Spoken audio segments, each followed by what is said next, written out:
Hi students, how are you doing? I trust you guys are in good shape and I hope you're also having a wonderful time.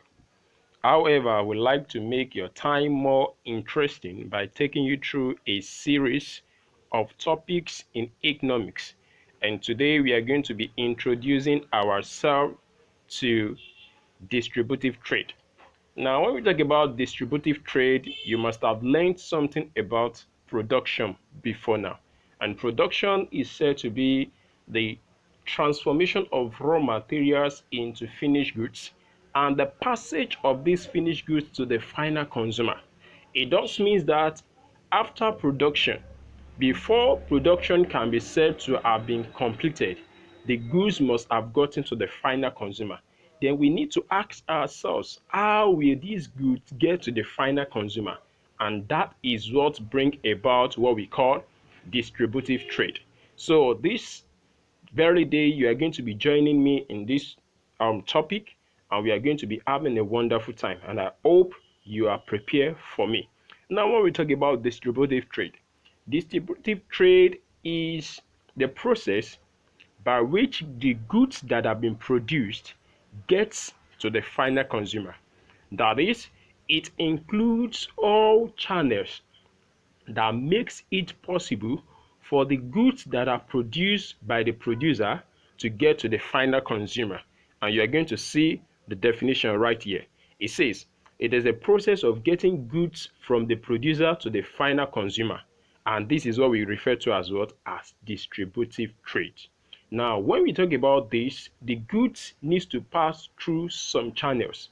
And these channels, we refer to them as channels of distribution. And from the video clip you can see from here, you have one of the example. That is, the goods move from the producer or the manufacturer down to the wholesaler, and it goes on to the retailer, and finally to the final consumer. Now, this is what we mean by distributive trade. Now, it does mean for this series, we are going to be looking at the component of distributive trade, that is the channel of distribution.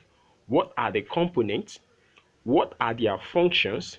And what are the roles they play in ensuring that what there is smooth movement of the goods right from the producer to the final consumer. Now, when you look at the chart you have before you, you have 5 charts. The first one is right from the producer to the consumer. What we are trying to say in this very first chart is that there are certain goods that move directly from the producer and they go directly to the final consumer.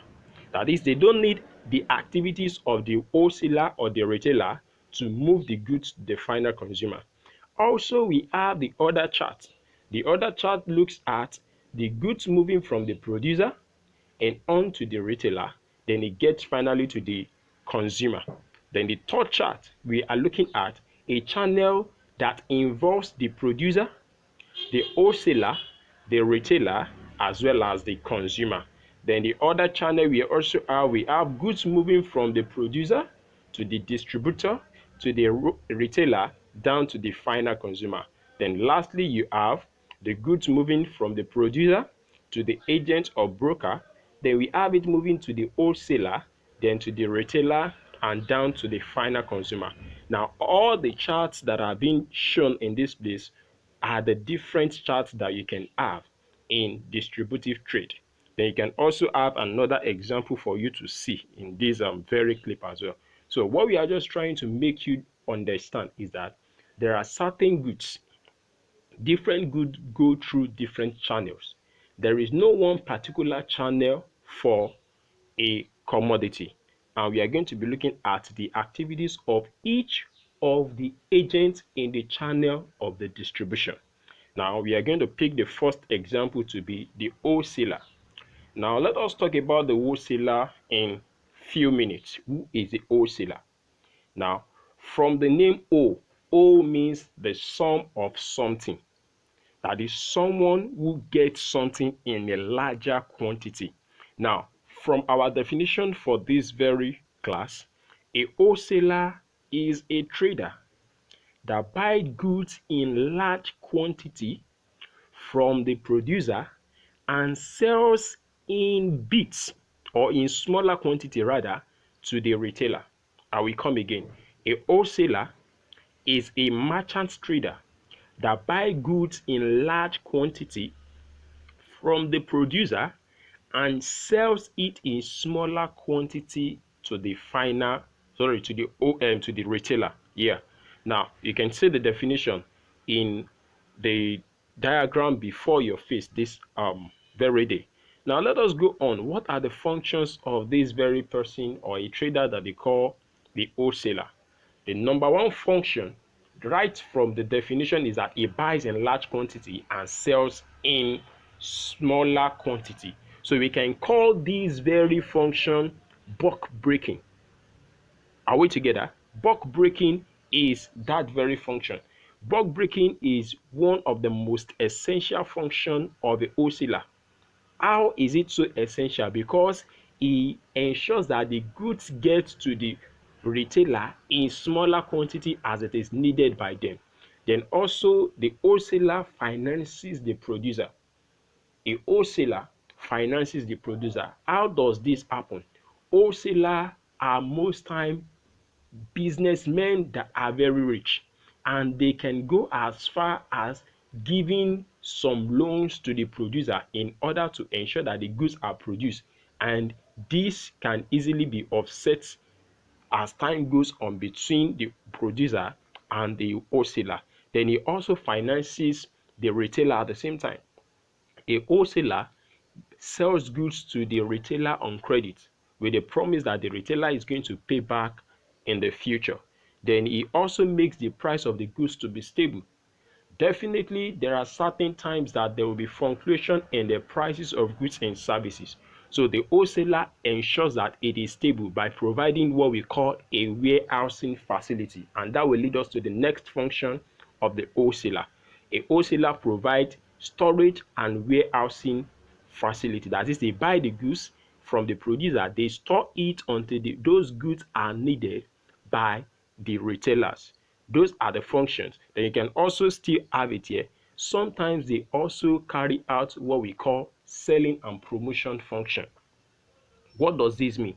It means that sometimes wholesalers can advertise the goods on behalf of the producer when the producer does not have enough capacity or resources to ensure that the goods are being advertised. A wholesaler can take upon himself that very duty. Then he also makes provision information to the producer at the same time, because they interact with the market, so they are able to get information from the market, and this information are being relayed back to the producer. So these are the several functions of the wholesaler. And permit me to also say they also carry out what we call the transportation function. It is the wholesaler that moves the goods right from where they are being produced, that is from the producer, and get it to the retailer, and the retailer can get it to the final consumer. So that is the transportation function of a wholesaler. So in a quick, we'll be moving to the other aspect of the channel of distribution, and that we are going to be talking about the retailer. So you can still see these are still the activities of a wholesaler, how the goods are being transferred, are being bought in large quantities, and are being distributed in smaller quantities to the respective outlets. So you can see it, you can see the goods moving, and that is that. So when we talk about the retailer now, a retailer is a trader who buys goods in smaller quantities from the wholesaler and sells it directly to the final consumer. I will recap. He is a trader that buys goods in smaller quantities from the wholesaler and sell it to the final consumer in units. Then let us look at their functions. Number one, the retailer stock variety of goods in order to satisfy the taste of the consumer.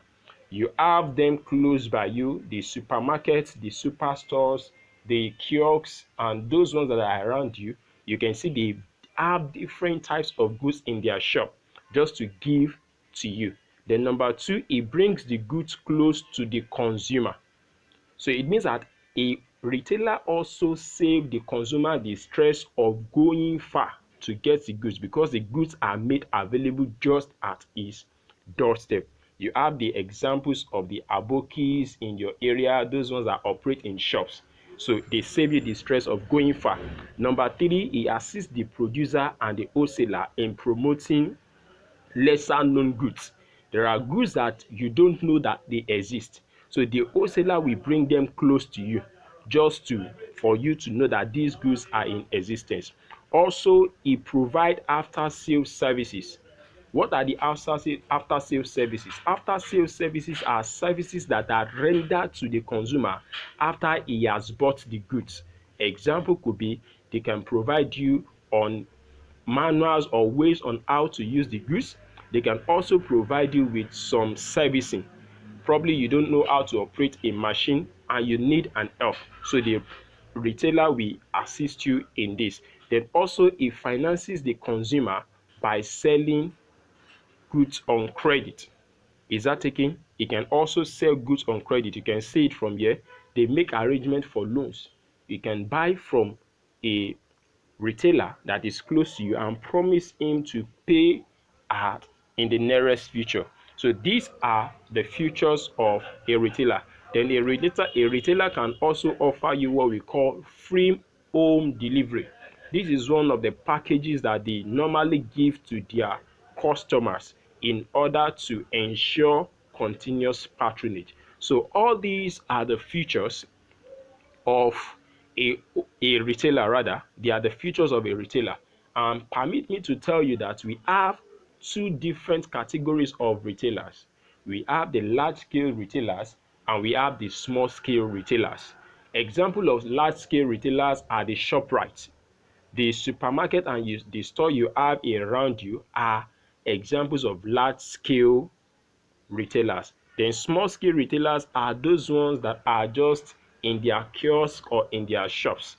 So these are the examples of the small scale retailer. Large scale retailers offer you large variety like ShopRite, Just Right, Jumbo, Supermart and the rest like that. Whereas examples of the small scale retailer, you have the kiosks and the shop that operate close to your close into your various houses. So these are the examples of small scale retailer.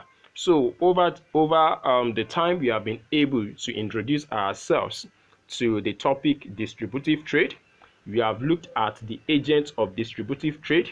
We said we have the producer, the wholesaler, the retailer, and we have the final consumer. So I believe by now you must have had a full grasp on the topic called distributive trade. And I made you to understand that you can have different channels. So if you want to see this, you can just go back to the start of the video and you will see the different channel of distribution that we have in that very place. So I want to believe you've had a wonderful time. This video was packaged and put together by my humble self, Akini Yola, and in subsequent series I will be introducing you to different topics in economics. So I want to believe you have had a wonderful time. Yeah.